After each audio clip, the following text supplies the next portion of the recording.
Everybody, and welcome back to another episode of Am I Doing This Wrong? Let's hope this time we can get through the episode. The technical difficulties behind the scenes, guys. It just happens sometimes. It does. It really does. It's a part of the process. Oh, process? Who are you? What is that? I don't know. Someone that gets through technical difficulties and says protest. That's a totally different word. So apparently I don't get through it, but we'll do what we can. Right. We will persevere. So that's a new word too. Good job. There we go. Yeah. Okay. We are here. We are doing it. Same gals, Morgan and Ryann. New topic this week. Another fun one for you guys. Yeah. All right. So let's check in real quick. Ryann, how you doing? So far, so good. I'd be better if Zoom would start acting right, but we won't go there. We're not paying for it, so I shouldn't be too mad. Fair enough. Yeah. Right? Good point. You know, when you get something for free, it's like, if it's not the best, I mean, you didn't invest that much. You know what I mean? So Right. That's true. But we do have a lot invested in this podcast. So Zoom, please be kind. Right. Yeah, exactly. Shout out to Zoom. Thank you. Yeah, sponsor us. Right. I know. Yeah. That would be great. That would be great. But yeah, it's been so far so good. A really good week, honestly, for us as a podcast. We've been, reposted on a few different pages, and it's nice to see the fruits of your labor, right? Like, we've gotten through some pretty interesting obstacles just over the months, trying to figure out scheduling and, finding our place on social media and on the podcast platform. And so, yeah, I think it's been successful. My leg is still broken, but like I said, she's thriving, me and the leg. Good. Yes, we are both thriving. So yeah, overall, I cannot complain. I mean, I probably still will, but I won't right now. So yeah. Right. Yeah, absolutely. That's what we love to do. So right. I know. Yeah. In the moment, I have no complaints. So right. Oh, good. Well, how are you? I'm good. I thought you brought up a really good point. It has been such a process to do the podcast. And we have seen, this is episode 30 numbers wise. I mean, it's a little bit more because we've, done some bonus things and whatnot. But I think we know kind of what we're doing. Whoa, oh wild. I know. We figured it out. This is our last episode. No. Yeah. Oh no. We haven't figured much out, but that's why we're all here, right? Yeah, exactly. To figure more out, or just like find more research to make it even more of a bigger issue. And we realize how little we really know. So absolutely. Right. Proving ourselves right every week. Yeah. That we are usually wrong. Yeah. So it's good life. Right. I mean, we set it up to be that way because we knew. So at least there's that. Right. Yeah, exactly. But anywho, how are you doing?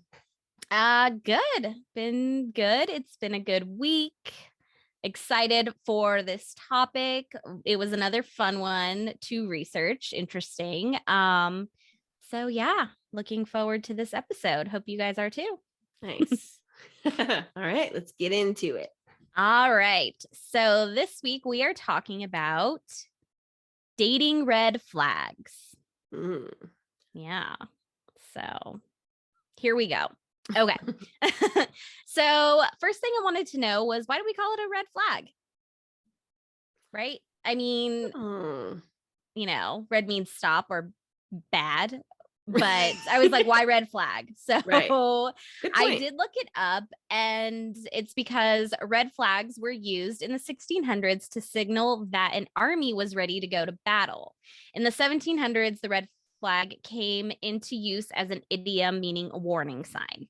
Okay. Yeah. So literally physical red flags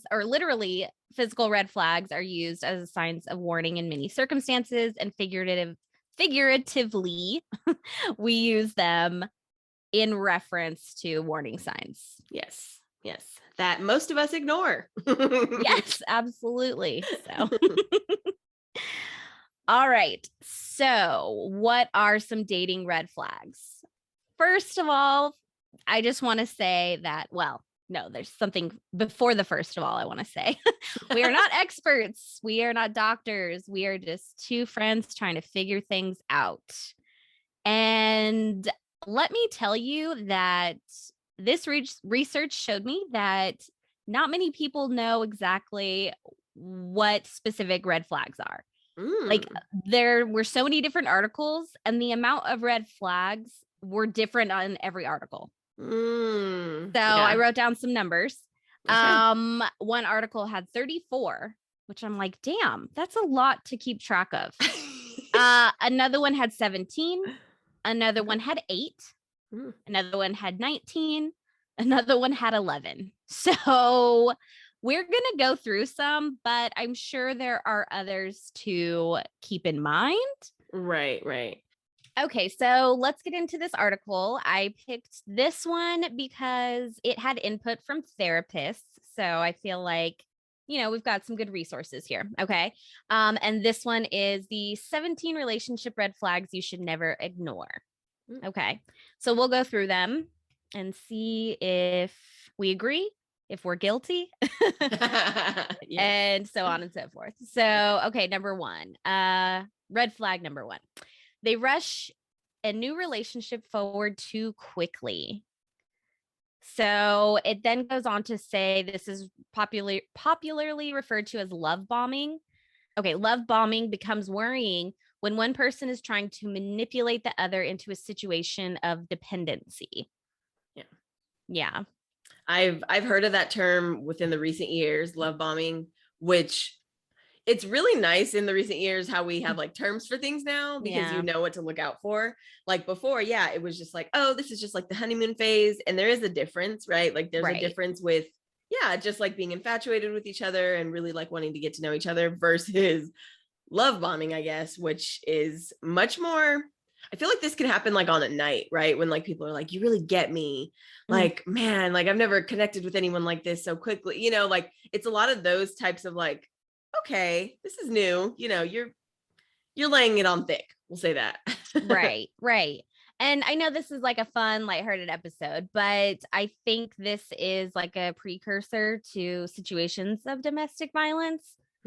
Not to get into heavy, but there is, you know, this could be a warning sign. You know, this is a red flag for multiple reasons. So there's levels to it. I feel like it could go quickly from love bombing to using that love bombing for more manipulation, you know, right, toxicity, isolation, right, exactly. You're the only person that gets me, like all those things, right? Yeah, absolutely.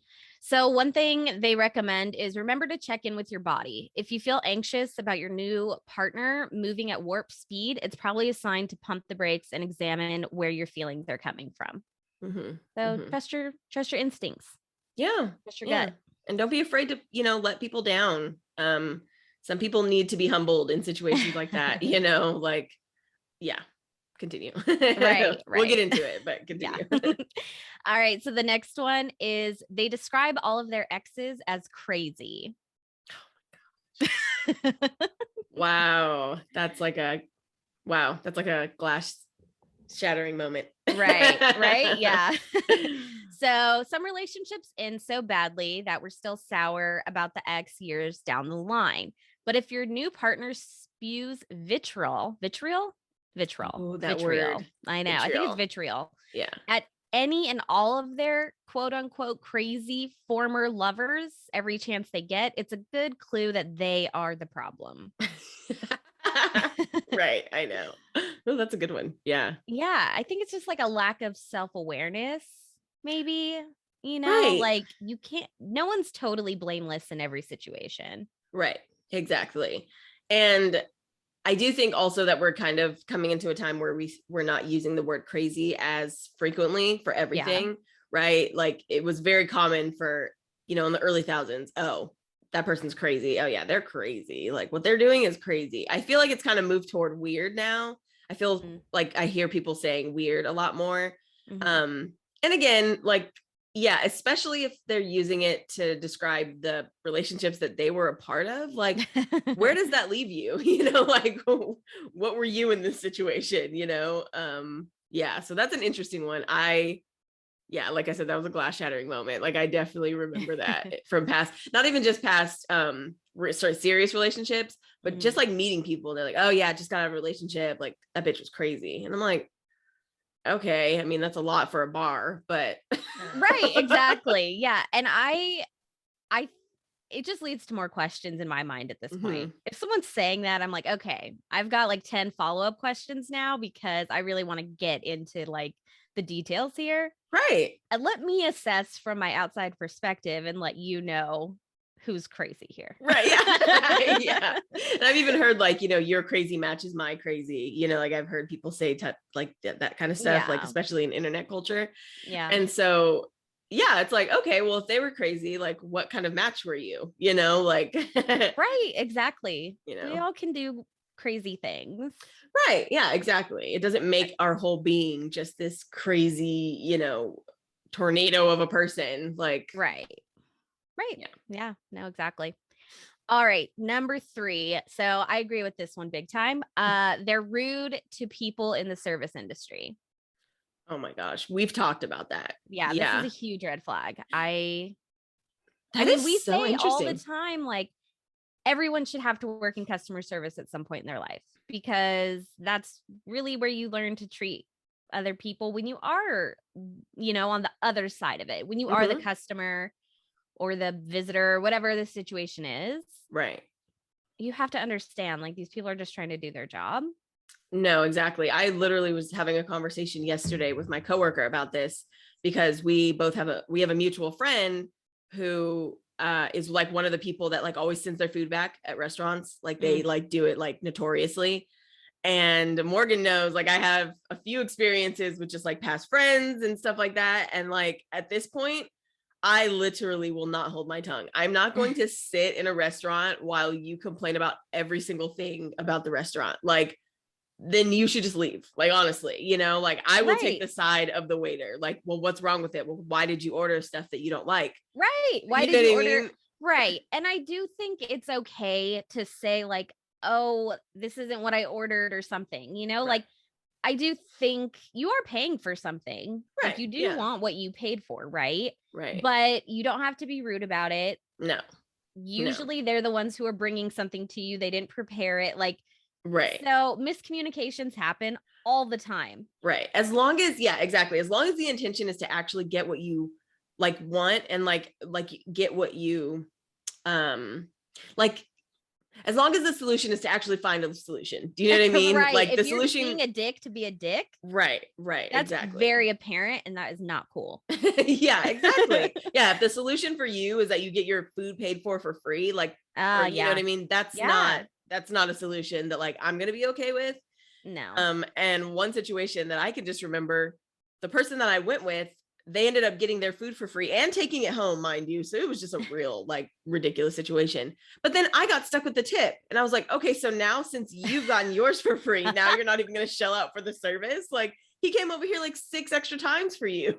Like, oh my God. So again, if the solution is to actually find what you want in a meal, like I get it, sometimes if I get something that's way too spicy, usually I'll just like order more rice.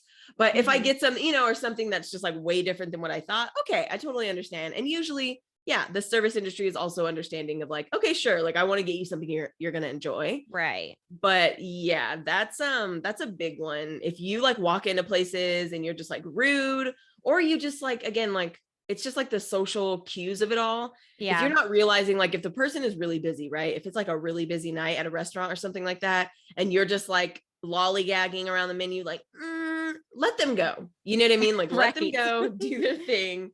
So yeah, that is a red flag because you just clearly have to have care for other people. It's not just about your situation. Yeah. Right. Yeah. It's an indicator of a lot of things. For True. Sure. All right. So the next one is their dating profile doesn't match who they really are, which, like, show me someone whose dating profile does.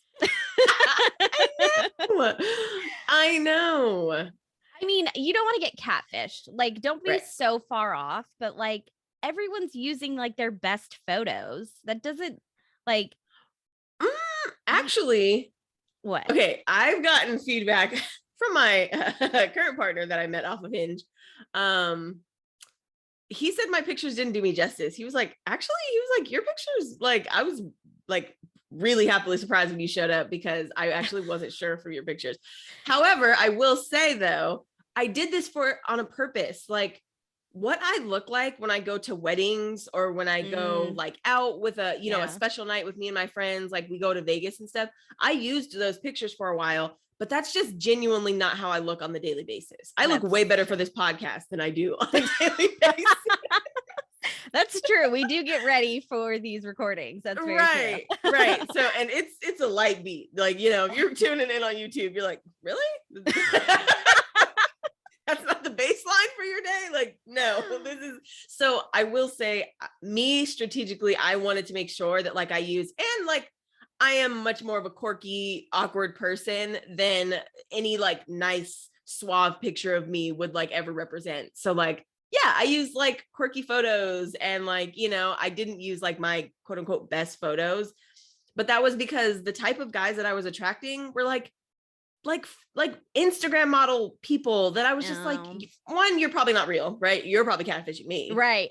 But also two, like, I don't go out like that. Like, I don't feel the need to look like that on a daily basis. And I don't really want someone that's going to base this relationship off of anything superficial. So like my pictures, don't get me wrong, I didn't look ridiculous, but at the same time, you know what I mean? Like I kind of like reverse catfished, I guess. Okay. So yeah, this one goes on to say that there is a difference between presenting your best self and being inauthentic, which is basically summing up exactly what you were describing. Right. If your date calls himself an avid hiker, but turns out that he only wants to walk the paved paths along the golf course, it's worth taking note. Fair enough. Hiking is in everyone's bio in LA. Like everyone wants to go hiking.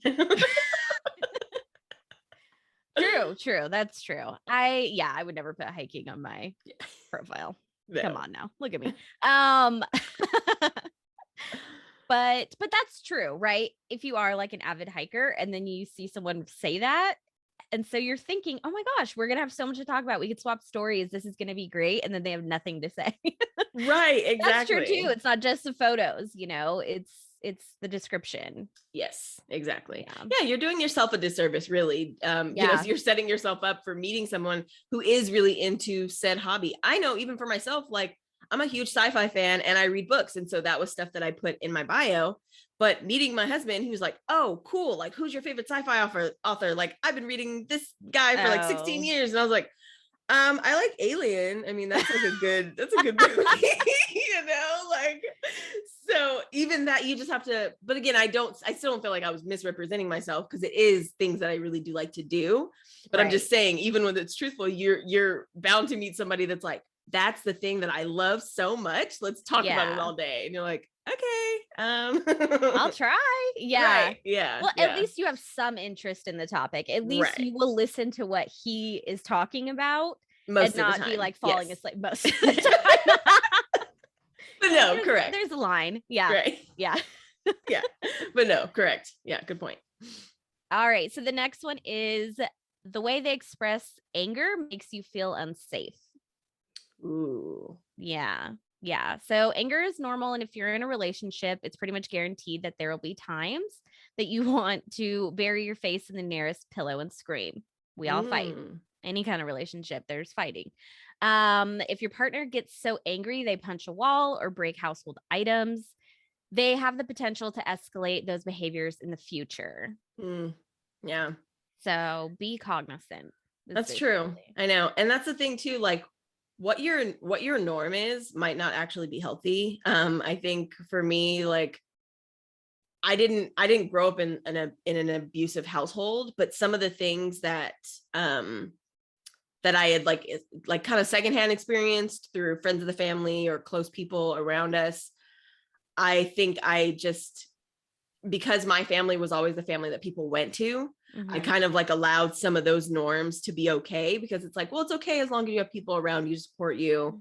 It's okay as long as, you know, like it was all these caveats, when in reality for me, like, no, none of that was okay. I was, you know, and I think a lot of people don't realize how abnormal their norms are until you're in like a potentially dangerous situation, right? And so anger is tough because, you know, we do live in a patriarchy. Like men are not really given license in this situation to like express a multitude of emotions.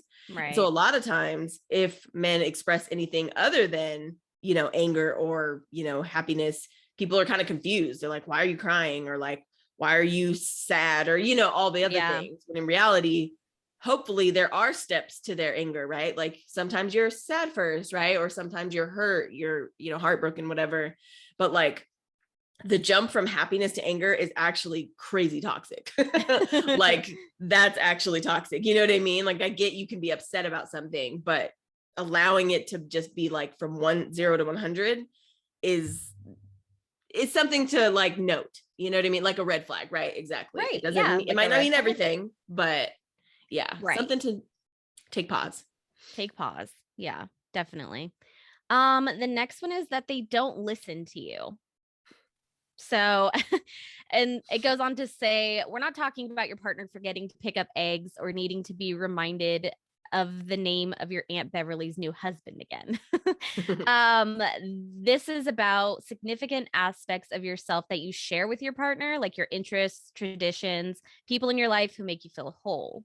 How does this person show care about my interests and the things that are important to me? So just not really taking note of basically your whole self. Right. Yeah. You know? And yeah, that's a tough one. That's a tough one, especially in relationships, because I do feel like I've met couples who like both of them are very self-absorbed, but somehow it works for them, you know, and I don't know what it looks like behind closed doors. Yeah. But again, I just think it depends on you. Like if you are a person reading articles like this, obviously you're trying to avoid some things, you know, so hopefully you have some self-awareness about yourself. Right. Because I think a lot of times it's easy to say, and I'm guilty of this, like, you don't listen to me, or like, you know, oh, you don't even know what I'm talking about or something. But do you remember what they said 10 minutes ago? You know what I mean? Like you have to be, it has to be equal. You know what I mean? Like, right. And this one, I definitely take pretty seriously. I don't really try to like put upon people who like you can get a pretty good read off people if they're interested in what you have to say and what you know, pretty quickly. Yes, very so true. do you take the time? And yes, this is in dating, but I just mean like in general. Right. No, that is, that is true. And that's the thing, like what you accept in your friendships, you know, and other relationships, you're probably going to accept in your romantic relationships as well. Right. Like the way that I went about my relationships with coworkers in the past, you know, and looking at the relationships romantically that I had, it all kind of makes sense. It makes sense that I was allowing the things in my relationship where, you know, like it just all kind of makes sense. Whereas now I would never put myself in those same situations, you know? So, but I do think that one's tough listening. That's a skill. I mean, we can all be bad listeners at times. But there are times where we should be good listeners, right? True. Like, True. It can't be all bad. Like, you know, it happens. Right. And I think that's why it kind of starts out with saying, like, it's not about forgetting the eggs or like remembering your aunt's third husband's name at when you only see them once a year. Right. Yes. That is okay. true. Those things happen. But like the general things about who you are, the things you should know about me as a person, not just what I had for breakfast, but like something that is really important to you, things that are, you know, really defining features of who you are as a person. Yes. Yeah, that's a good point. And I keep also forgetting, red flags, right? Something to take note of, something that might represent or foreshadow what they might be like in other types of situations, right? So fair enough. Yeah, that's a good one. That is true. That's very true. Yeah. So the next one is they push your physical boundaries, even in innocent ways. So the example they use, which is the worst, does your partner refuse to stop tickling you when you tell them to knock it off? Tickling has like a 3-second like window of being funny, and then the rest is just like annoyed, anger, like every other emotion, right? Yeah. Like Assault. Yes, It really stop becomes touching me that way. Yeah. Yeah. So I will say, when me and Ben first got together, like he's like really sensitive to tickling. Mhm. And so that was something that like, it was like a haha joke. But then I really had to like stop myself and be like, no, like this isn't a joke for like so many reasons. Like I just started kind of thinking about like bodily autonomy, right? Like what we talk about kids and tickling, like you have to recognize that there is a limit to everything, but also too, like, bodily autonomy, like even with your partner, right? Like you still have the ability to say no or say yes, consent or not consent every single day, right? Anything could change. And I think for me, it was actually a really like big learning experience, because I don't think I've been in too many, I haven't been in too many healthy relationships, but also like the people that I've dated in the past, it was always kind of blurring those lines. I feel like a lot of times it was blurring the lines of like, did I actually ask you to touch me? Do you just think that you can touch me because I invited you over? Like, right. I think those lines were always blurred. There was probably a lot more substances involved and stuff like that. So I just think like now being like, just like a little bit more cognizant and self-aware, like I had to really check myself, like, oh no, wait, he's really saying no, like, no. Right. And like in the past, those lines have been blurred and like, that's not okay. So I will say I was guilty of that one, but not in a like crazy way. I wasn't like, right.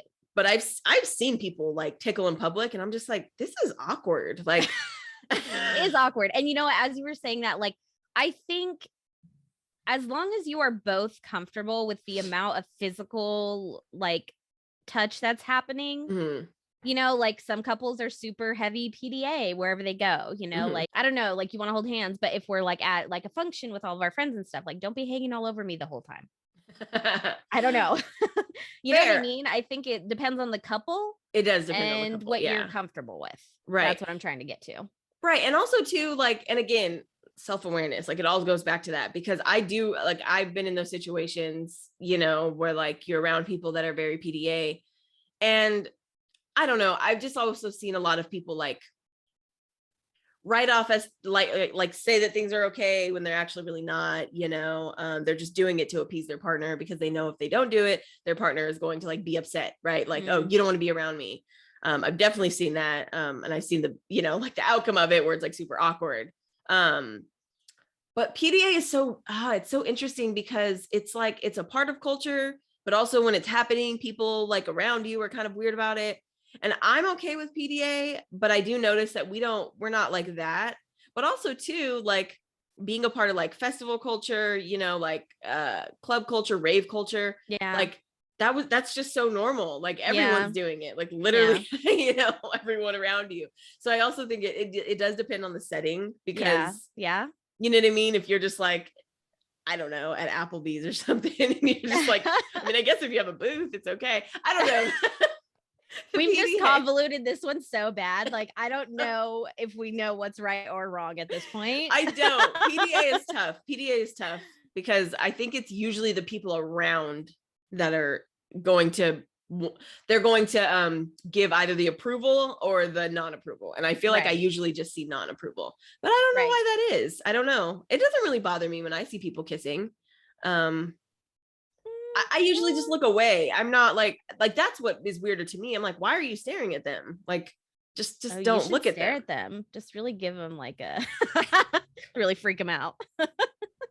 They're like, whoa, you're crossing our boundaries now. It's like, well, you're doing it in public. See, but that's the thing. That doesn't mean it's for your consumption. Like,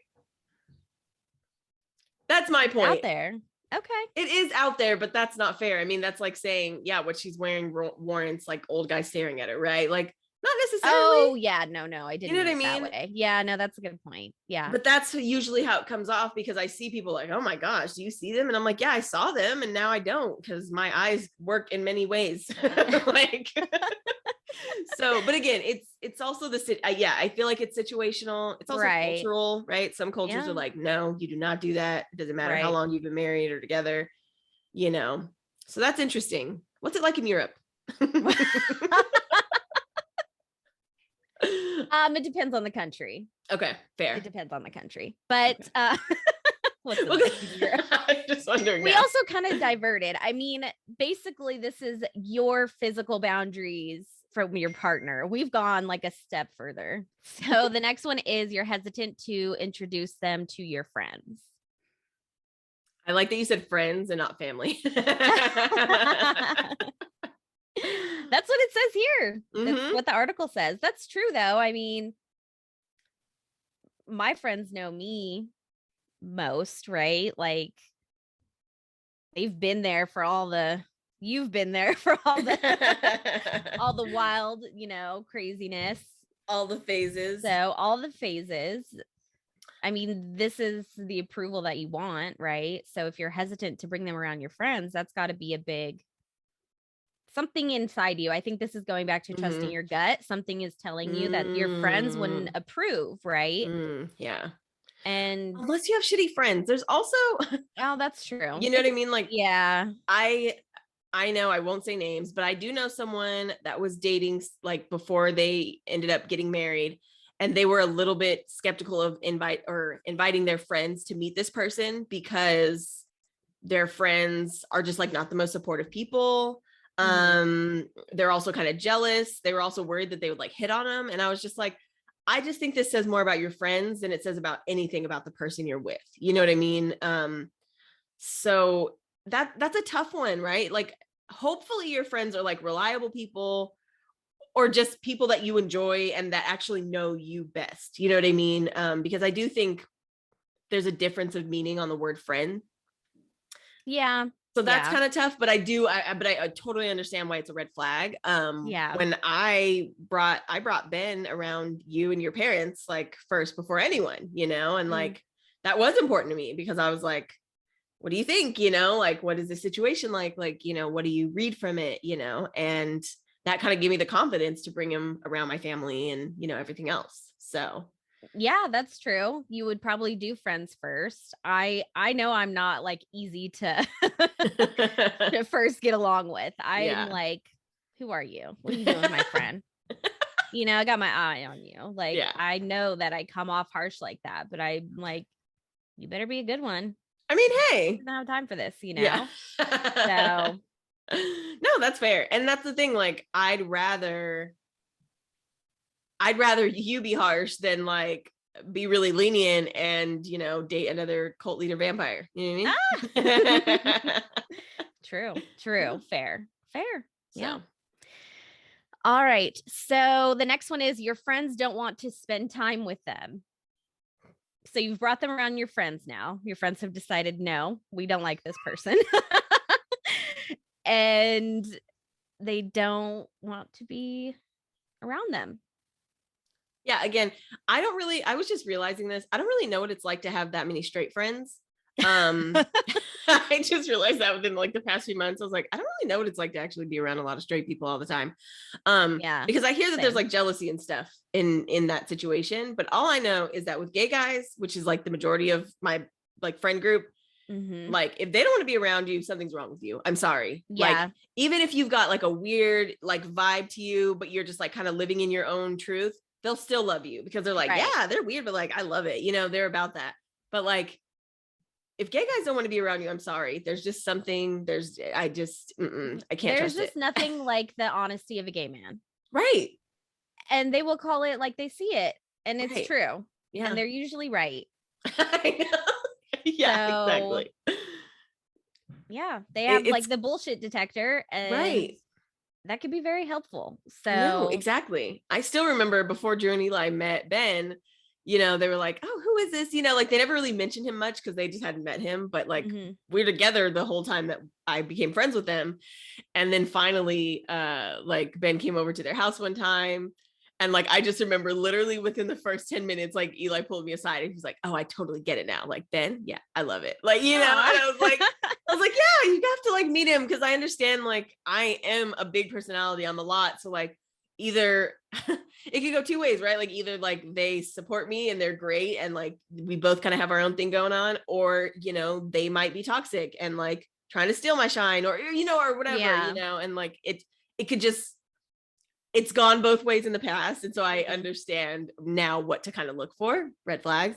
But it was nice because that's happened like multiple times. It happened with like Maurice too, like right after we got off the car of like driving somewhere, you know, we were going somewhere together and I was like, okay, so what do you think? He's like, oh, I love him. You know, like it was just like, okay, you know, and by that point my family had met him, but I'm just saying like, I do trust the instinct of a gay man. Yes.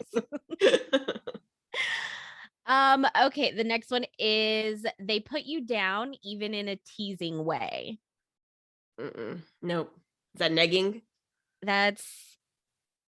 It doesn't say specifically negging, but oh no, because maybe negging is like the beginning stages, right? Because that can happen on like a first date or a first encounter, you know. So this one I'm a little bit like because I'm I'm super sarcastic. I'm like a little bit, you know, a lot of it like jokey. So you're a little bit toxic. A little bit toxic. Yeah. It's okay. We can own it. We can own the bullshit. What does it say? Does it give you more description? So Morgan like doesn't even want to read it. She's like, oh. Tell me I'm not toxic. Okay, so it says it was only a joke are not magical words that erase hurtful insults, excessive sarcasm, a mean sense of humor, or jokes that regularly point out your flaws can represent a non-consensual way to leverage power in the relationship. Oh, okay. So there is an important difference between couples who roast each other in a consensual, fun way and a partner whose jokes make you feel bad about yourself. Okay. Yeah. So hopefully my jokes don't make people feel bad about themselves.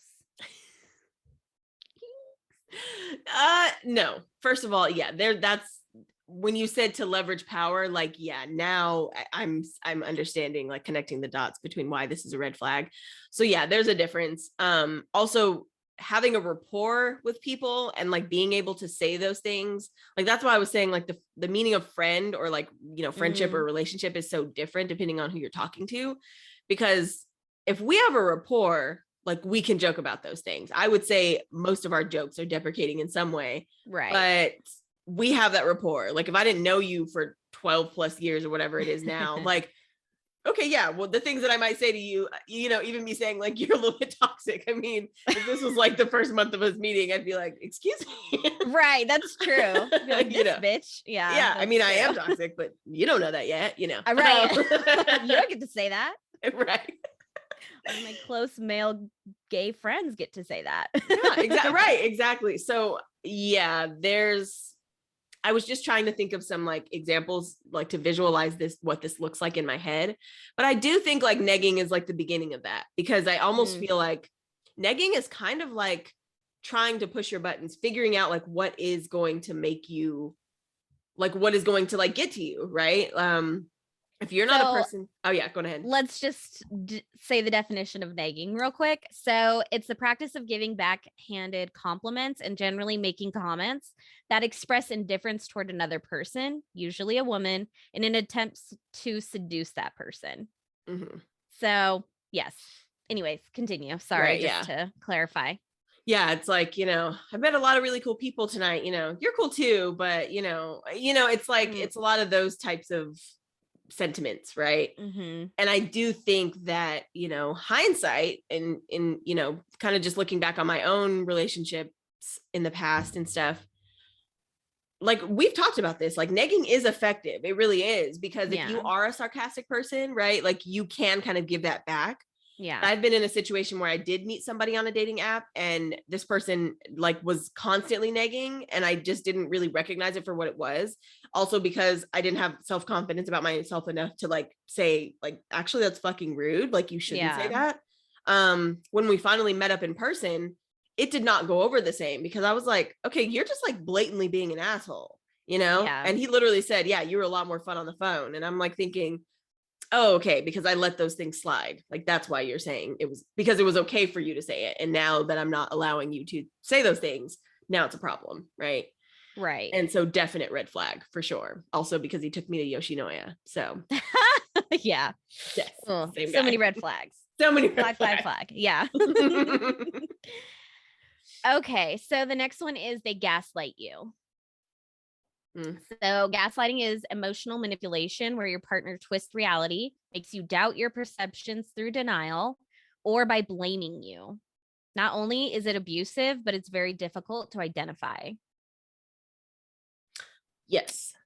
This one's a little bit tough. I know. Yeah. Gaslighting. Yeah. It is a little bit tough because sometimes I get confused between like what is gaslighting and what is just disagreeing with like what you're experiencing, you know what I mean? And like I recognize now that when somebody shares their experience with you, you know, like I felt this way, you know, I statements are really important. You know, that's something I have learned over the years. It's not my responsibility to immediately tell them, well, no, that's not what happened. Even if that's my experience, right? Like we obviously can have different experiences in the same situation. But I do now recognize a little bit more what gaslighting is, because at first the term just kind of like permeated everything. And it was like, everyone's gaslighting. Like, this is like gaslighting. And I'm like, what does this mean? I'm probably doing it. Like, I'm toxic. I don't know, you know, but now I kind of recognize like if someone shares their experience with you and says like, hey, in this situation, I felt this. And you say, no, that's not what happened. You're gaslighting them. Because it's like, well, no, that's my experience. And if you say, no, that wasn't, it's like, but how do you know? Like, right. Exactly. Yeah. So even if you don't agree, right. Even if you don't agree, right. Like there's sometimes, me and my partner, I don't always agree, but I don't get to just shut down what he experienced just because I don't agree with it. It just means that I still have to acknowledge it. Like, okay, I did not know you felt that way in the situation. I obviously felt differently, but like, I am sorry. Like, I didn't want you to experience that in that situation. So I'm learning. That term was really kind of like a mind fuck for me for a while. Cause I was just like, I feel like I do this every day. Like, am I doing this in every conversation? But there are levels to it. And yeah, just starting with kind of a baseline of like, just acknowledging other people's experience and like letting that be is a big one. That was kind of a big like aha moment for me. Yeah. Yeah. No, that's a great example. Some other ones they say is if you say like, I never said that, or you're too sensitive, right? Stuff like that, which to Ryan's point, it's just dismissing when someone is acknowledging their point of view of a situation. Yep. That's interesting. I didn't know something like you're too sensitive is gaslighting. That's okay. Cause there are levels. So yeah. Interesting. Right. Yeah. The next one is their prejudice. Yeah. Yep. So, okay, sorry. And there's a difference between prejudice and preference, right? Like there's a difference. So yes. Okay. So let's talk a little bit about how they specify this. So whether your date peppers you with microaggressions, like what are you, or expressions more overtly racist, sexist, homophobic, or transphobic views, this red flag can fall into the category of abusive behavior. How you choose to respond in the moment depends on the situation and how safe you feel. It goes on to say, like, without comfort, energy, resources, or support to speak up, you may want to just end the interaction altogether. So if someone is behaving this way and you feel uncomfortable, you may not also feel safe to say, excuse me, you should not be talking like that. That's offensive. Yeah. You might just want to leave, right? Right. It just depends on how you feel, where you're at. Are you alone with them in their apartment? Or are you out at a busy restaurant and they don't know your address and you can say you're a fucking asshole and walk out and never see them again? Right. That's a good point. Yeah. There are different ways to address this, but it's definitely a red flag if someone is, being prejudiced in those ways. Yeah. Right. Especially, and not to say it should happen later on, but especially early on, that's just like the saying, when people show you who they are, believe them, like if their actions are a certain way, just take it for face value. Like I've been there, you want to see the good in people, but like honestly, sometimes you need to see that from afar. Like they don't, you don't need to have a close-up view of how people act and the way that they interact with others. Like, I think just one situation came to mind when like I had met this guy. I think we met at like a bar or club or something. And one of his first comments was like, oh, I thought like, are you Puerto Rican? And so it like, when you said, what are you? I was like, oh, like, no, I'm Black. Like to my knowledge, I kind of tried to laugh it off. He was like, oh, I thought you were Puerto Rican. And I was just like, no, like, why would you trying to convince you are? You're like, Right, I don't know what you're looking for tonight. He was like really set on meeting a Puerto Rican that night. I don't know. He's like gonna make it happen. Right. But I'm like, but now you're just staring, like sitting here staring at me. Right. Like, and I don't remember what happened of the exchange. Like, honestly, I probably did end up walking away or something. But in that situation, like, what was the goal? Like, what was the goal? To neg me into feeling bad about me not being that, to like pique my interest, to be like, well, why? What about Puerto Rico? You know what I mean? Like, what? And so what guide did he like find this like and then walk up to the woman and ask her if she's Puerto Rican? Yeah. She'll go home with you like that. Right. Yeah, exactly. And again, right. Yeah, exactly. And you do have to wonder, which I don't know, for me, that was a red flag, not just his comment, but also like, if I feel like, I don't know how to explain that, but like, if I feel like I can't respond to you appropriately, you know what I mean? Like, I don't know how to explain that, but that to me was a red flag, because I was like, are we having a conversation? Like, I don't know. I feel like you're talking at me. There you go. Okay. Yeah. I guess that goes back to listening / yeah. Are you actually talking to me? Or like, you know what I mean? Yeah. It's kind of weird. Yeah. Good point. Have you ever had any like comments about like ethnically ambiguous? Like, has anybody ever asked you like those types of questions? Yeah. A lot of people think I'm Hispanic. Mm-hmm. But I don't know. Never like a specific instance? Not that I can think of. Okay, fair enough. It's more like the height, but I don't know if people have like a height prejudice. I think people are like creepily into it. Yes, but no, there's prejudice. Oh yeah, for sure. Like, so I probably get that one more. Like, I remember this guy that went to Santa Barbara with us and was at like a lot of parties we went to, and he would like follow me around and be like, I'm into short girls, and he'd like hover over me. It was very creepy. Oh no. Yeah. And see, that's the thing, like, we were in a lot of unsafe situations, let's just be real, throughout our 20s. We were running around doing a lot. Yeah, we were running around doing a lot, exactly. But yeah, that could go from like, just that guy that I always see, to like, we're in a room together and now I'm like unsafe. You know what I mean? Right. No, I definitely had to make sure, like, I had one eye like on him. I was not going into like rooms by myself if he was there. Like, right. He weirded me out for sure. Yeah. I don't know if that falls into the same category, but as far as something about my physical being that was a factor. Right. Yeah. That exactly. would be an instance. Yeah, for sure. Yeah. Okay. Okay. So the next one is they respond poorly when you take time away from them. Isolation. Yeah. Isolation. Yeah. Big red flag. Oh yeah. In any way. I do think, you have to keep in mind, like, are you an introvert, versus an extrovert or an omnivert? Like, where do you fall and where does your partner fall? Because this is like something that, growing up, I always thought like, oh, like if you have a partner, like you go everywhere together and you do everything together, but like, honestly, that can also be a little bit toxic. Like that could be a red flag if they want to just like go every single place with you. Like, oh yeah, you're going to get your nails done with your friends. I'll go. No, that's fine. Like, I'll go. Like, okay. I mean, you can, but like, you don't need to, Right. So it can kind of work both ways, because I feel like it's like, they either want to isolate you, right? To like, so that you're not around people, you're not really getting outside input on situations that involve that person, or they want to be a part of every single part of your life. Oh, I'll go. Oh, I'll be there. Oh yeah, I can pick you up. Oh yeah, I can drop you.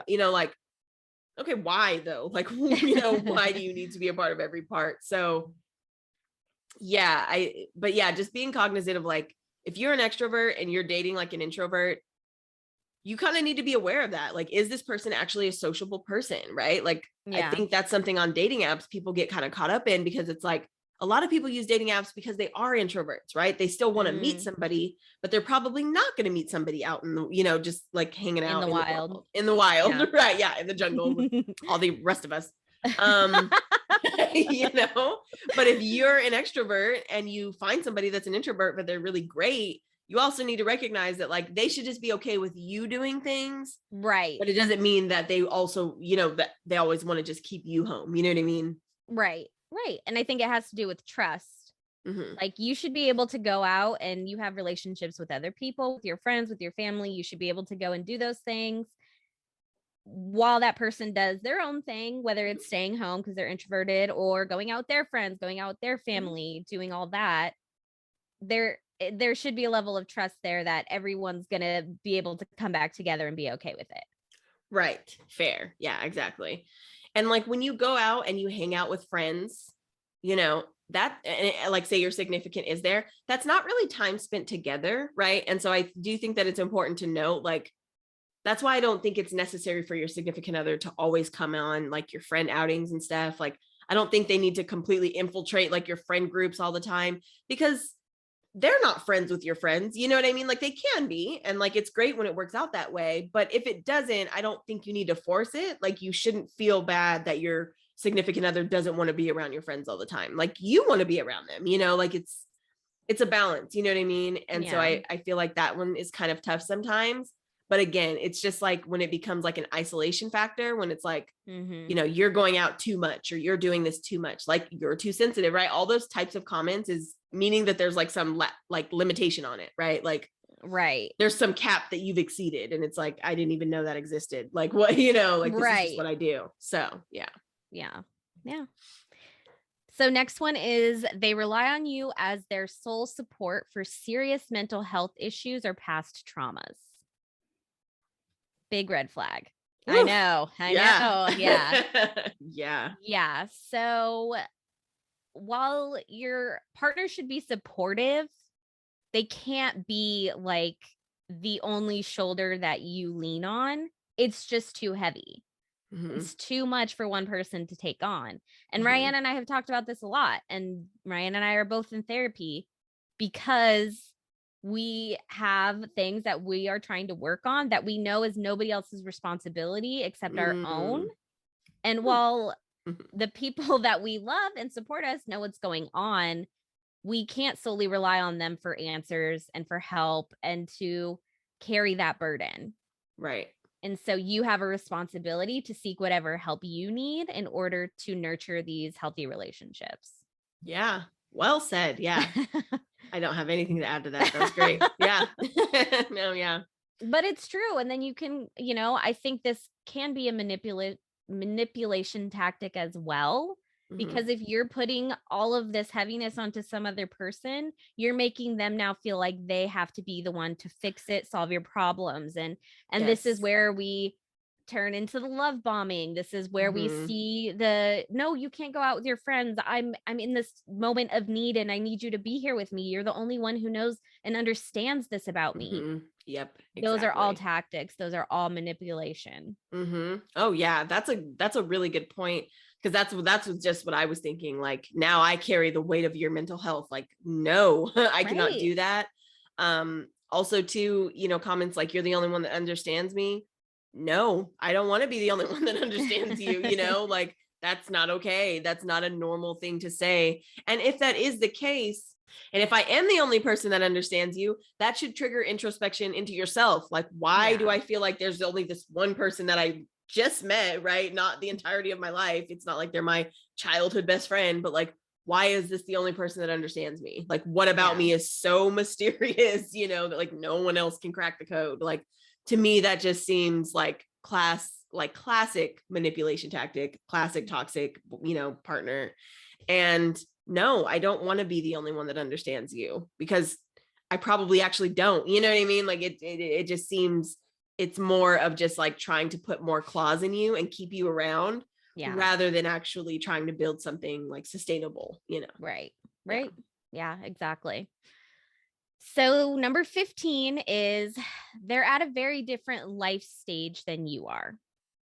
Ooh. Yeah. Yeah. Yeah.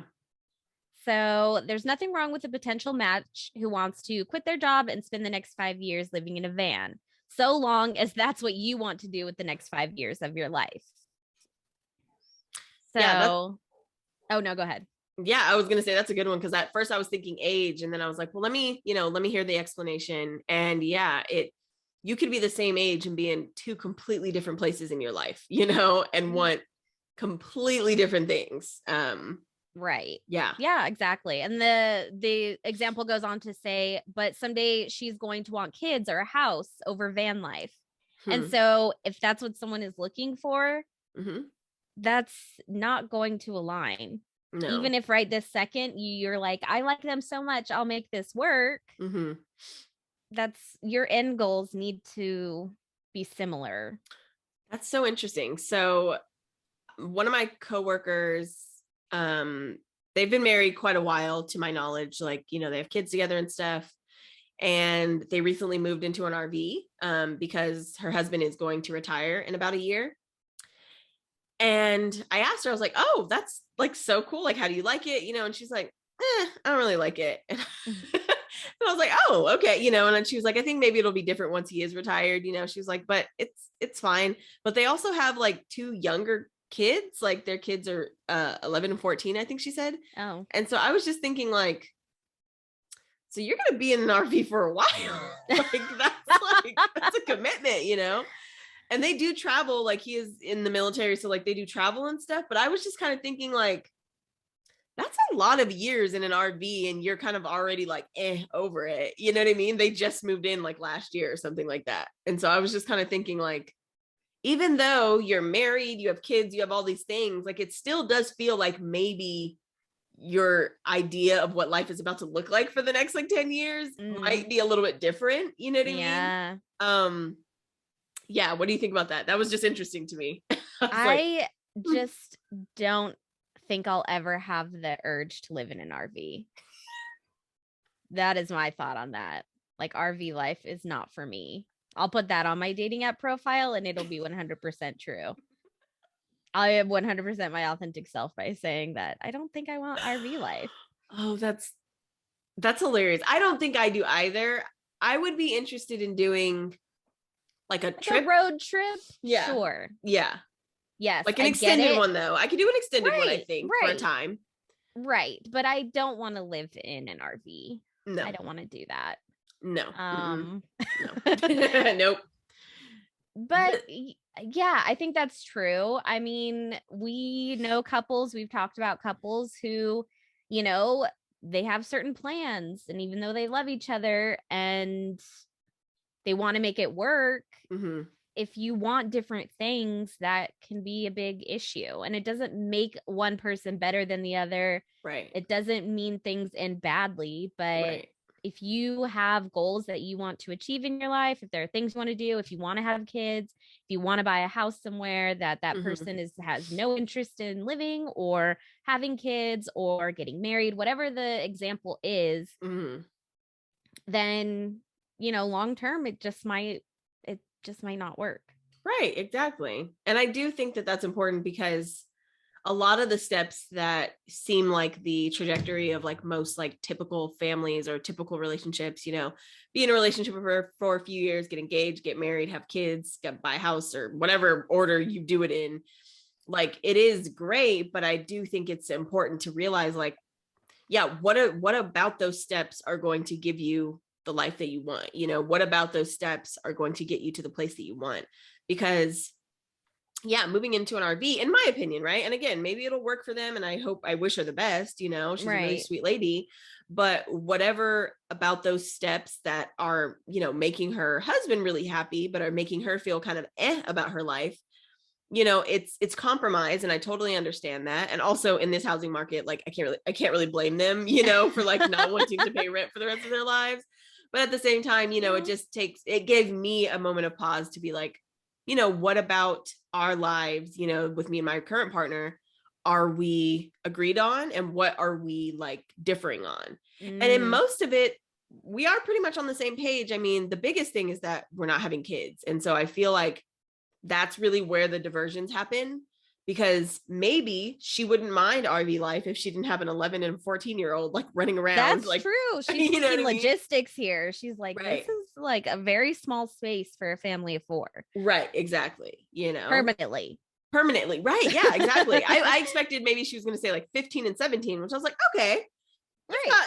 you've got a few years, but I was just like 11 and 14. That's a lot. That's a lot. Yeah. So, again, to each their own, but I do see why the trajectory, like lifestyle could definitely be a red flag for sure. Yeah.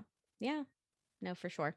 So number 16 is they need constant reassurance. Ugh. So, I mean, yeah, we all are insecure at some level, right? Right. And we all want to hear why we're loved and have, get compliments here and there. Mm-hmm. But constant reassurance is not healthy. No. Oh no, I was just going to say, yeah, I've been guilty of this though. Like, when we were starting the podcast, I was really nervous about it. I was really nervous about it. And I took it personally when like my partner wasn't interested in it, and like, we did have a fight about it. And I'll be honest about that. I mean, couples fight, but I was like, I had to like realize in my mind that like that reassurance that I was looking for wasn't something that I actually needed from the outside, and like now talking about it and stuff and realizing that like, yeah, like, again, there's support, right? And then there's, yeah, like reassurance. And then there's like constant reassurance. Right. And I feel like more so with this, it's almost like, am I a good person? Do I look good? Was that weird? Like, I feel like it's more of like that type of reassurance and those types of things. Yeah. Like you're never going to get enough of that. Like, is this okay? Like, do I look like, did you like the way I did that? Like, did your family like me? Like, where are you getting? You know what I mean? Right. Like, nowhere, because these questions are still going to come back. And you touched on this perfectly. So it's not healthy because it's relying solely on other people's validation in order to feel worthwhile or lovable. Right. And so as much as you give, if the person doesn't feel that way on the inside, then it's not going to end. No. Right. Exactly. Yeah. It's never ending. Right. Not in a healthy way, at least. Yeah. So and I've been around people like that, and it's hard to be around because you're just like, who is this person for you? Are they just like your cheerleader? Like in a certain way you should be, to certain things, like, yeah, like, but I don't know. It's sometimes, for me at least, it's hard to watch because it's just like, what do you expect from this person? Like, what do you think, is really going to be given to you that you can't give to yourself, So. Right, exactly. And I think we all have like a responsibility to learn this for ourselves, right? Like everyone has insecurities. Everyone seeks outside validation to some point. Right. But as you grow and as you learn from different experiences, you are not going to find like that real, like deep down in your soul validation through anything but yourself. It's true. So yeah, point. I think, and it says that issues of confidence or codependence are not problems you'll be able to solve for your partner. If someone's trying to work this out and your relationship can thrive and be healthy while they're doing that, great. Mm-hmm. But if they are, constantly needing reassurance from you in order to get that outside validation and not doing the work on that internal validation, then it's just not gonna be a healthy relationship. That's the red flag here. Yeah, definitely. That's a good point. Yeah. All right. And so our last one is they can't manage their jealousy. Ooh, I like manage their jealousy because everyone's going to have jealousy. That's literally the first line. It says jealousy itself is not a red flag. Right. Of course, you love your partner, you like your partner, you think they're attractive. And so that it's just a human reaction. Like we are happy, we are sad, we are jealous. It is part of being a human being. Yeah, that's so true. Oh, that's a great point. Yeah. Go on ahead. Was there more? So yeah, there's more. So So like we said, jealousy is not a red flag in itself, but how someone manages their jealousy can be a major warning sign. The doctor, one of the therapists in this article, notes that our culture tends to treat jealousy as a feeling that can be fixed by, you guessed it, the other person. So this mistaken belief can lead to all kinds of boundary crossing behavior, such as a partner who checks your phone to see who you're texting or who tries to make rules around who you can and can't see. Oh, yeah, that's rough. Yeah. So all of those responses are screaming, quote, fix this bad feeling for me. Yeah. Right? Yeah, definitely. I only over the past few years have realized how much, jealousy is just like a natural part of being human. And acknowledging it and moving past it is the only way you're really going to be able to, manage it. Right. I still remember the first time that I had like a jealous moment with my most recent partner. Why am I saying this weird? Okay. I still remember the first time that I had like a real jealous moment with my partner. It was with a friend of his, and she's a really nice person, like we had chatted a few times, but the first time that we hung out, like we went over to this bonfire, and I just could tell almost immediately. I was like, and I'm just very keen on people, like, I'm an empath in ways, and I'm just very keen on like body language and stuff. Right. And so I could just tell immediately. I was like, like they've either been attracted to each other or they are still, like I could just kind of tell just the way that they like approach each other. I was kind of like, oh, but she was nice. Her partner was there too. It wasn't like a weird situation or anything. And I remember I mentioned it to him after, like he said something, and I was like, he said something, and I was like, oh yeah, I could tell she was into you. Like I saw you guys flirting, and he just kind of like froze up a little bit. I was like, it's okay. Like I'm not mad at it, but I could tell, I was like, you were flirty. Like I was like, that was just the first time I've seen you be flirty with someone, like in front of me. But again, if you know anything about me, I was like, I mean, I'm into it. Like, I know. Yeah. Ryann, you're like, woo.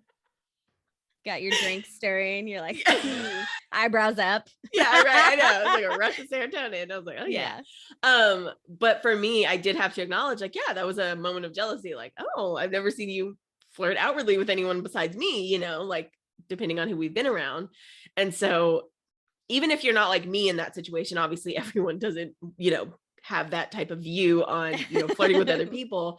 But I do think it's something to admire about your partner. If other people do find them attractive, whether it's personality wise or physically wise, like that's why you like them, hopefully. You know what I mean? Like people acknowledging that same thing is a good thing. And I know sometimes it might feel like a challenge, or it might feel, just challenging in general to see that.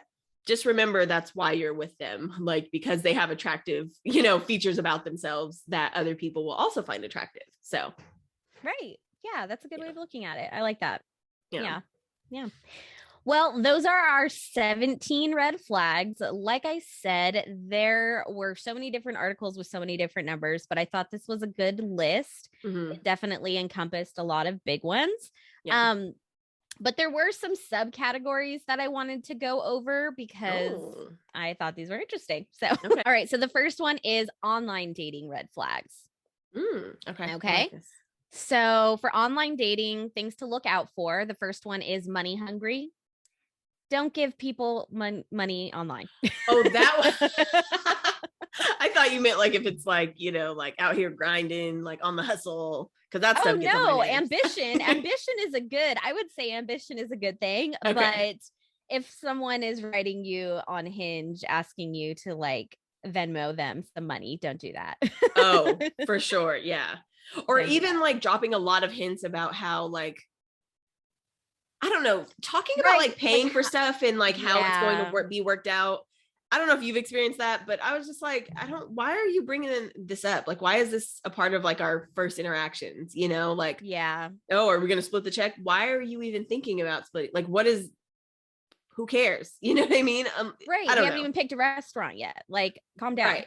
Yeah, exactly. So yeah, definitely a red flag in many ways, for sure. Right. Yeah. So the next one is self-hater. If someone tells you they're trouble, they're probably right. So like Ryann said, trust people when they show you the first time, because they're probably right. Yeah, I know, right? Yeah, exactly. Right. Sometimes people are more self-aware than you realize. Like, take it for face value and leave. Right. Yeah, move on. Yeah. The next one, in love too fast. So this was number 1 on our list before, but if you don't know them, what does I love you really mean is what it says. So, which is true. That's a great point. Yeah. Yeah, exactly. So, and the last one, too mysterious. So I think this is like the inauthentic, like, dating profile. So if they're too vague, they lack honesty, and that is a warning sign. Ooh, that's so interesting. Cause I have talked to people that, like, I've heard that this is also like a tactic to, like, sleep with people or whatever. But like, when they ask you like way too in-depth questions about yourself, like early on, but they're not exposing anything about themselves, and even if they are exposing stuff about themselves, sometimes I'm just like, this is a lot. I don't need to know all this about your family yet, like, so I feel like it could kind of work both ways, but definitely, yeah, just being way too, I don't know. It's hard to say, because I know people are open, and I'm a pretty open person, but I've definitely experienced it where like people are just like sending like paragraphs and paragraphs. And I'm like, I don't even, like, do we even live in the same city yet? Like, I don't even know, like the basics. Right. So yeah, that might be the person who's looking for you to be their support through all of their like mental health and past traumas. Fair. That might be the true. person who should check out therapy. Right. So, all right. So our next subcategory is red flags when dating in your 50s. Oh, okay. So, the first one is not dependable. So you're dating for a bit and then they disappear on a whim, which I think would go across the board. You don't necessarily have to be in your 50s. Right. Do people in their 50s just not know what the term ghosting is? Or I was about to say that. Yeah, so not dependable, but yeah, ghosting. They ghost. Okay. Right. Yeah, I guess. Yeah. Yeah, what we do all the time. Right. Yeah, my MO. So I'm toxic, remember? So the next one is too many texts. So it says texting is fine and fast, but if that's all they do, it's not genuine. Yes. Oh, I'm totally on board with that, because texting can also mean like on dating apps, wherever. That is my firm belief. If you actually have intention to meet somebody, whether it's for a hookup or whatever, we do not need to talk more than 2 to 3 days. I'm sorry. We need to meet. Like, I don't want to fall in love with you via text, even though I'm not going to, but I'm just saying, like, I don't want to fall in love with a personality that's curated. Like, I need to see how you are on the spot, you know? Are you going to be this quippy on the spot? Or, are you just taking 3 hours over there to like think of a quippy thing to say back? Because it's not quippy, Right. Say quippy again. Yeah. Quippy. Yeah. So the next one is no balance. So if they don't make enough time to see you, you'll always be last. Ooh. Yeah. Or if they're just trying to see you all the time, every single day. I don't know. There's such a balance between that, because like, right, there's such like there is a sweet spot for everything on this list, and like if you do it too much or too little, it's red flags, it feels like. Right. Yeah, exactly. Because it can go either way for most of these. Right. Yeah, exactly. Me and Ben did see each other like pretty often, like early on. But I have met guys that were like, want to be around you every day. Like, oh, where are you going today and stuff. And I'm just like, oh my God. Yeah. I hooked up with a guy, and then the next day he was like, I can leave work early. I can tell them I'm sick. And I got kind of nervous. I was like, he has my address. Like, I was, and I was like, look, I think you maybe got the wrong, like, reading off of this situation. Right. But I was a little bit nervous. I was definitely like looking around before I left the house for a couple weeks after that. That kind of freaked me out. Yeah, exactly. I remember one time in particular after a hookup, it was like a midday hookup too. It wasn't my best moment, but I was like going to leave, and he's like, oh, where do you think you're going? And I was like, oh my God, I'm leaving. Like and then of course I made up some excuse. I was like, oh no, I really do have to go. But I just remember thinking so quickly, like, why do I feel so immediately creeped out? Like, You know what I mean? I don't even Yeah. think he was actually like a creepy guy or anything, but for me, I was just like, I don't know. That Trust comment your just gut. Trust right. your gut. There you go. That's all. There You don't you need go. an explanation. Something was True. telling you it's time to go. Yes. And it's time to go. Right. Period. That's that's a good point. Yeah. Yeah. So the last one for dating over your 50s is Peter Pan. You want a partner, you don't need another kid. Unless you want to be a daddy. I mean, hey. Oh, yeah, that's true. That's true. They didn't give more specific context here. So, right. Yeah. All right. So, for us millennials, we're a little bit older. We know the age range starts from people born in the 80s. So, yeah, got my Botox appointment coming up soon. So, the next one is dating a divorced man, red flags. Ooh. We have now entered an age where people have been married and are no longer married. And so here are some red flags if you decide to date someone who has been in that situation. Okay. The first one is trash talking.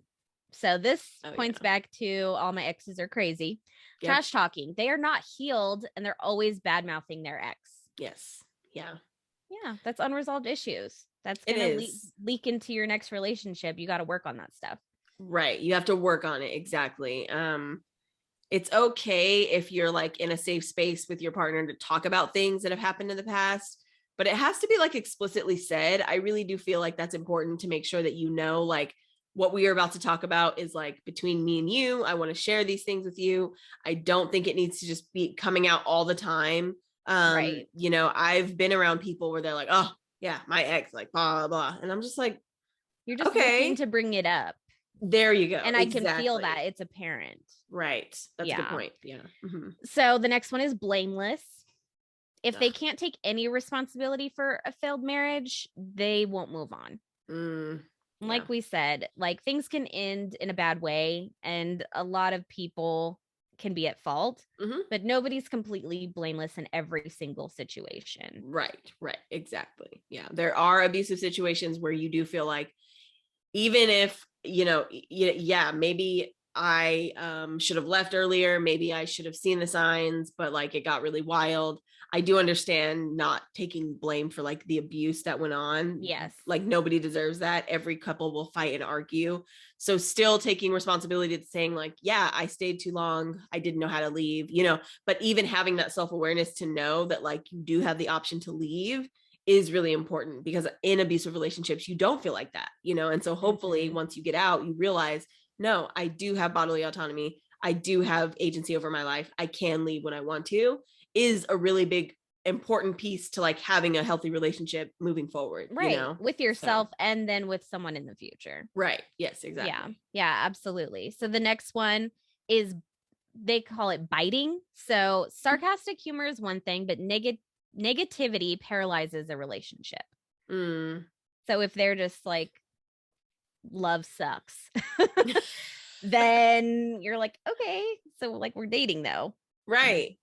Even like stuff about like the old ball and chain, or like, oh yeah, the wife's like calling me home, all those types of things. I don't subscribe to. I don't think that it's even funny. I get if, we're saying it ironically, because, you know, obviously that's like old terms and old verbiage that was used, but I still think you need to be cognizant of the fact that like you are choosing to be with this person. Like if everything that you have to say is like, oh, here we go again, it's just like, why are you here going again? Like break up. I don't know why you would stay. So right.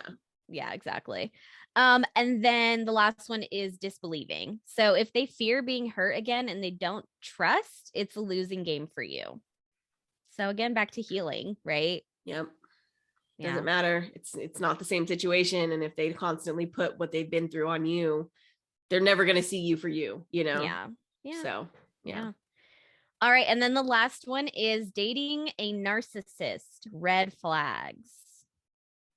So the first one, superiority. They truly believe they're better than anyone, especially their partner. Check. So, check. Yeah. The next one is story of one. Their lives selfishly revolve around them. Yep. Yeah. Yep. Even if there were other people hurt in situations, it's still all about them. Right. Yeah. The next one is secrets. They create fantasies of who they are to hide big insecurities. They're fakes. Yeah. Ooh. Yeah. I know. Fakes. And the last one is the smirk, which is so condescending. It's beware of this facial expression, the physical trademark of a narcissist. Interesting. Yeah. Huh. Okay, because that's the thing. I just actually saw one of my friends is a social worker and like studied psychology, and she posted something about, being careful using these terms, right? Narcissist. Which I was thinking, yeah, that is true. There's difference between having narcissistic personality traits versus actually being a narcissist, right? Right. Because she was saying like that's actually like a very low amount of people are, diagnosed with that. Right. Which a lot of people are underdiagnosed in general. Like let's be real, socialized healthcare. But aside from that, I do think that like as you're reading those, like, yeah, like my ex had a lot of those traits, like pretty much everyone that you just said. Especially just thinking that like it was always about like, even though I'm the best, like I'm not gonna own up to it. That was like his whole thing. It was like, yeah, I'm amazing at all these things, but like I'm not gonna like, but that would be like unfair to other people for me to like really like tap into that.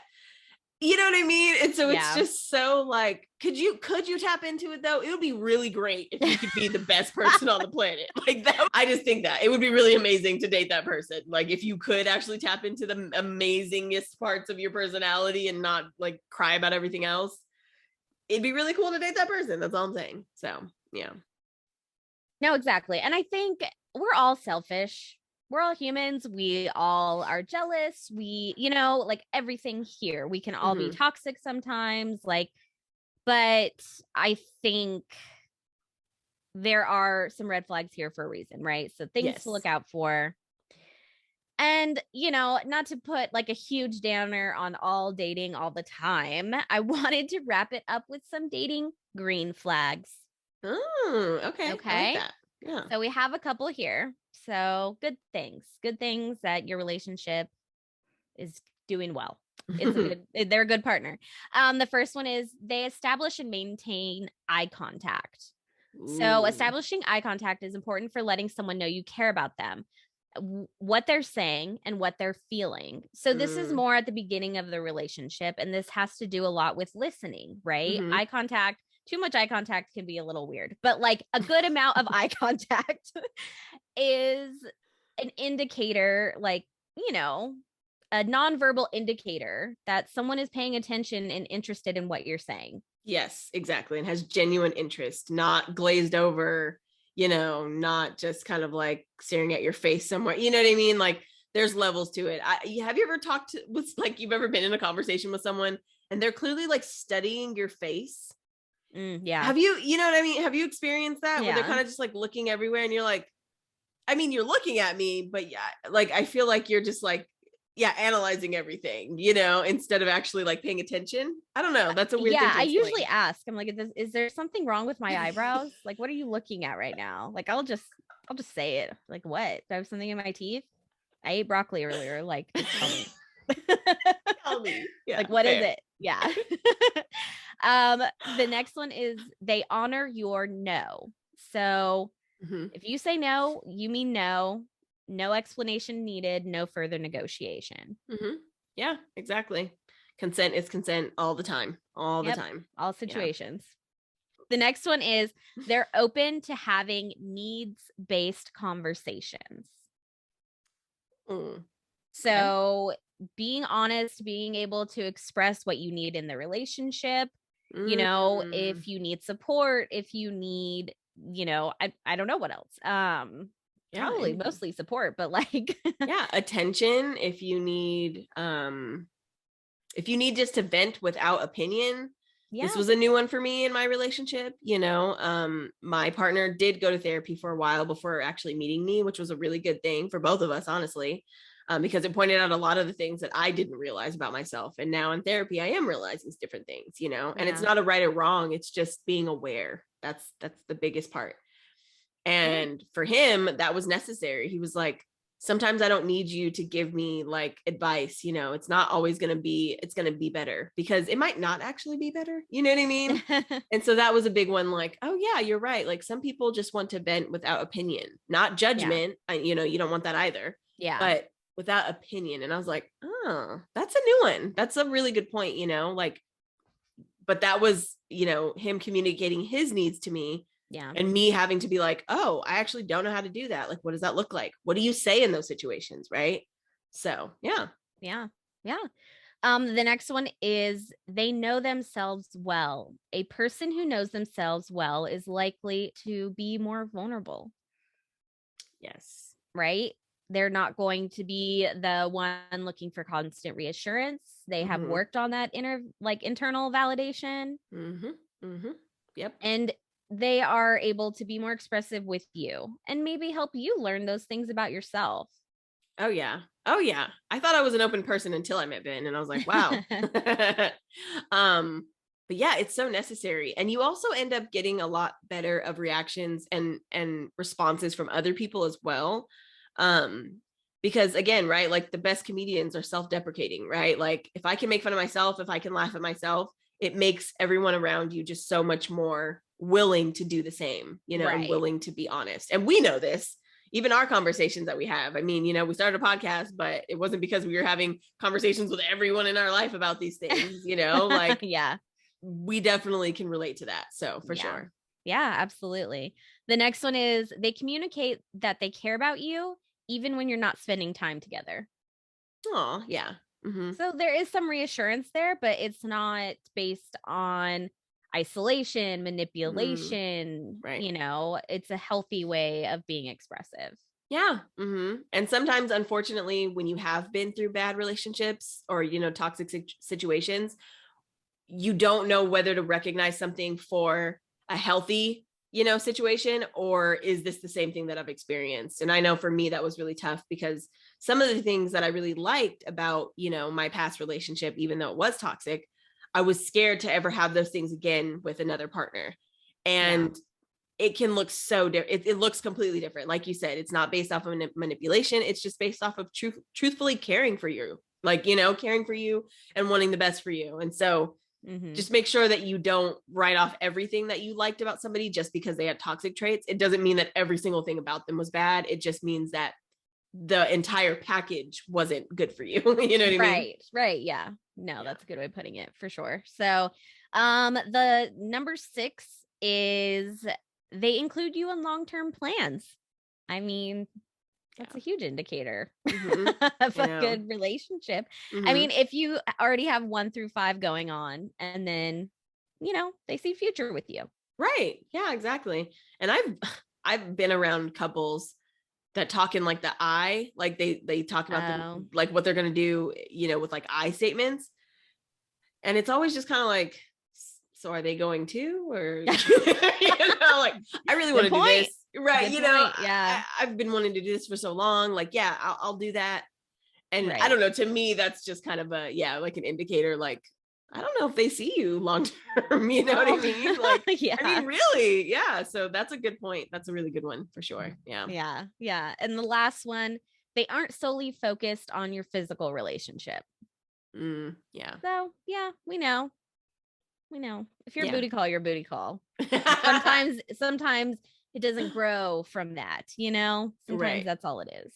Right. Yeah, exactly. So yeah. And it's unfortunate. I've been there. I've wanted booty calls to be more. And, you know, it doesn't always work out, you know, but you kind of have to have humility about it. You know, it just is what it is. You know, I've liked people and been like, this would be really cool if it kept going. And they were like, well, you've been nice. I was like, oh, yeah, we've all been there. Yeah. Right. Yeah. Sure. Back to the app. Back to the app. Yeah. Well, that wraps it up. I mean, so I guess the question, are we doing this wrong? I've done it. Yeah. I've done some of these. Me too. I'm sure we'll do it again. Like every relationship is so different, right? Yeah. Right. Like it's 2 personalities coming together. Who knows? Who knows? Like hopefully you're working on yourself. Hopefully you are self-aware. But I mean, that's a lot of hopefullys in front of those You know what I'm saying? Like, yeah, that's true. And like, even if you do end up falling into these categories, because again, there has to be, you know, a person that's doing it and the recipient. So everyone listening to this podcast can't be just the recipient. I mean, I hope so. I hope for your sake, but you know what I mean? It's like, if you do fall into those categories, I've fell into these toxic traits. Like, I'm not, you know, even saying that I've done it and I'll never do it again. Like, no, it's happened. And the biggest thing is that if you want to be better, not even just for your partner, but whatever type of relationships, you really could apply any of these to any of your relationships. Right.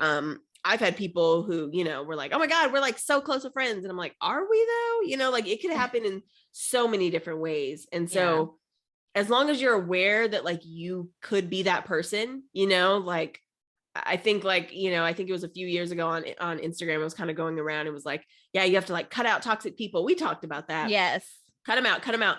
And I remember just seeing it like, Jesus, everybody's cutting out a lot of people. And then one I finally saw that was really funny. It was like, I cut out so many toxic people, I ended up cutting out my own damn self. And I'm like, exactly, right? Like, we can't all be the people that, you know, are like the perfect ones and everyone else just has to go for me to like thrive. Like, you're one of them, you know, somebody's cutting you out. Somebody's cutting you out for sure. Yeah. No, it's true. It's true. I think self-awareness is like all we can do, right? Yeah. Yep. Mm-hmm. Like, that's it. Yeah. We try. And if you try, that's all, you know. All you can do. Exactly. Oh my gosh. Well, this was a fun one. Hope you guys got something out of it. Hope you're, you know, got all your green flags up if you're in a relationship, or now you know what to look for or avoid. Yeah. All right. Well, thank you guys so much. We will see you next week with a brand new episode. Check us out on YouTube for the visual conversation. And don't forget to rate, review, and subscribe wherever you get your podcasts. And come hang out with us on Twitter and Instagram. We are at Wrong the Podcast. Come join the conversation. And we will see you guys next week. Awesome. Thanks for tuning in. Bye. All right. Bye.